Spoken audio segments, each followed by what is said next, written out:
Yes, hello. My name is Tauqeer Safdar. I am lecturer here in Higher College of Technology, Muscat. Actually, in my PhD, I was working in routing in cognitive radio ad hoc networks. And in that, I was completed my thesis even, and in that I'm just giving you short intro for my whole work, what I have did it. Actually, cognitive radio ad hoc networks, some of you, I think, already aware. And according to today's my agenda for the presentation, I will just shortly we will introduce what is cognitive radio ad hoc network. After then, I will tell you about routing problem formulation, and then what is the system like we have implemented, our methodology, and then its application and challenges still we were having in that field. So in introduction, actually in 2003, according to FCC survey, if we see that currently our spectrum is going to be scarcity or congested. So according to them, they have given the solution that we have to give some kind of solution, like for example, if somehow our spectrum is not utilizing by any licensed user, so we can, at that time, we can give to any other user. So that they have just given statistics. And according to that, 6% of the frequency it was utilizing. So it means that most of the frequency was unutilized at mostly times. So according to them, they just need some kind of spectrum utilization, a very effective way. And that the solution was given by as cognitive radios. And as we have knows that ad hoc networks or any infrastructure-less or infrastructure-based networks, so in infrastructure-less based we are having cognitive radio ad hoc networks. We utilize them to find the spectrums when it is inefficient spectrum utilization to utilize in a better way. And to utilize that one using ad hoc networks, it is implemented by the use of dynamic spectrum access. So in dynamic spectrum access, we believe on spectrum mobility, like any user can utilize any available frequency, available spectrum channel when it is freely. So according to, for example, its scenario, we can give it here. So if we have some primary user we used to call as licensed users. And if they are currently not utilizing any, it means secondary users actually or can utilize any vacant. Like for example, in this time we are having any primary users are not available. So at that time our resources of frequencies or spectrum is actually wasted.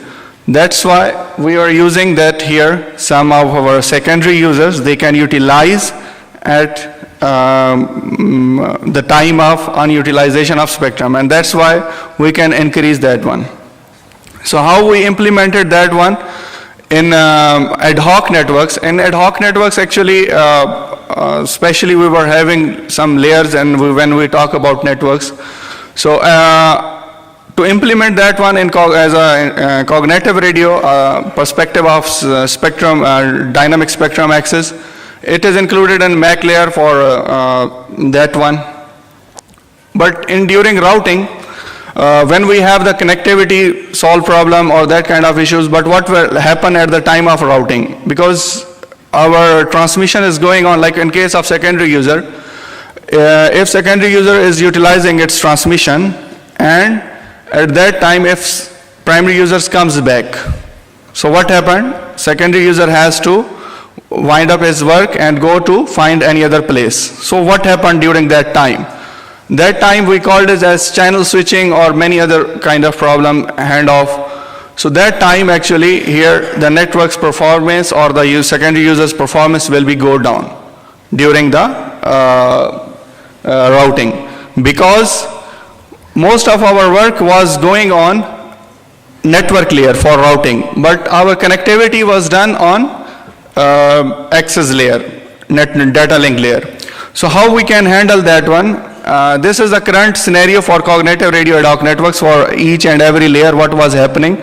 So what we have suggested in our proposed solution, that it is better to implement give the channel information from data link layer to routing layer, so that at the time of channel switching or at the time of handoff, all the channel information will be available on network layer, and the time delay or end-to-end delay, channel switching delay will be minimized.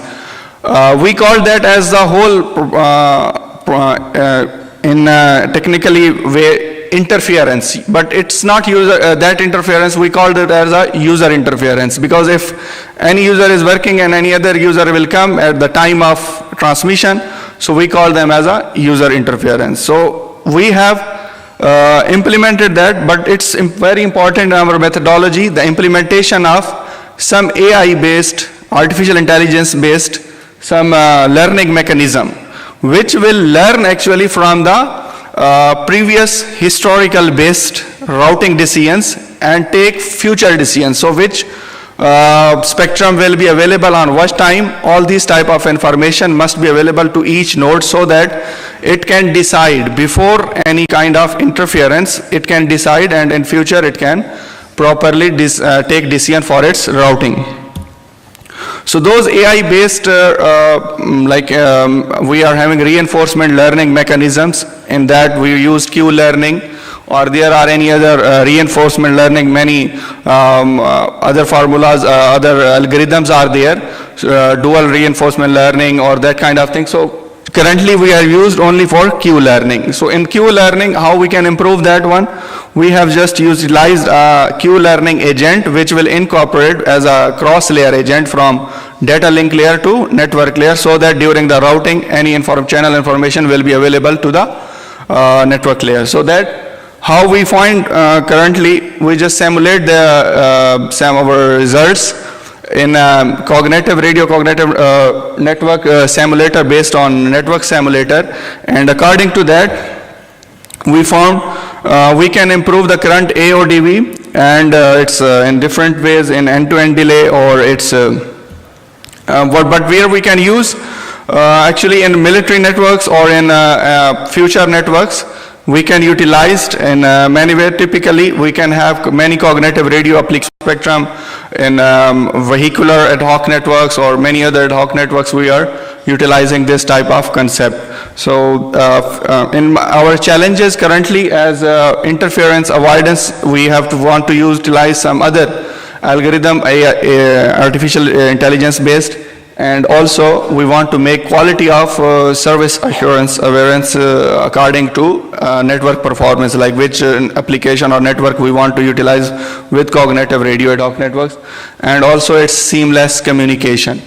And it needs actually the basically cross layer communication model for all the these kind of problems. So in conclusion, currently we have improved its end-to-end delay, its channel switching time, and its performance throughput during different types of parameters we use to see the effect of that one.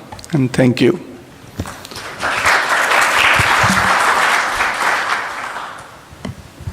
Any questions? Yes. Eric, Farsight Security.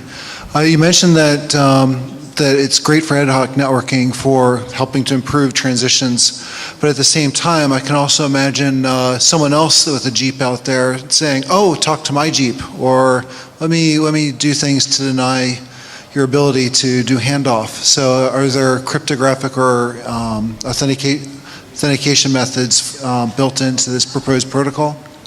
Yes, actually this is, as you asked, it is related to with the primary users. As if we have primary user, it is needs to, for any user, whenever I'm using any spectrum, it needs that kind of security related issues.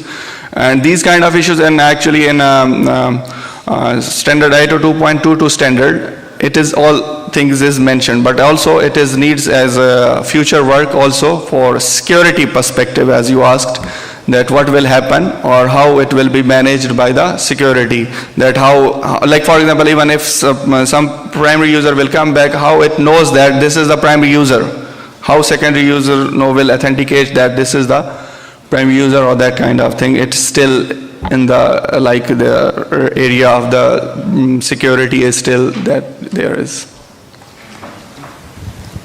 Yes. All right. Thank you, Tauqeer. Thank you. Thank you very much. Thank you.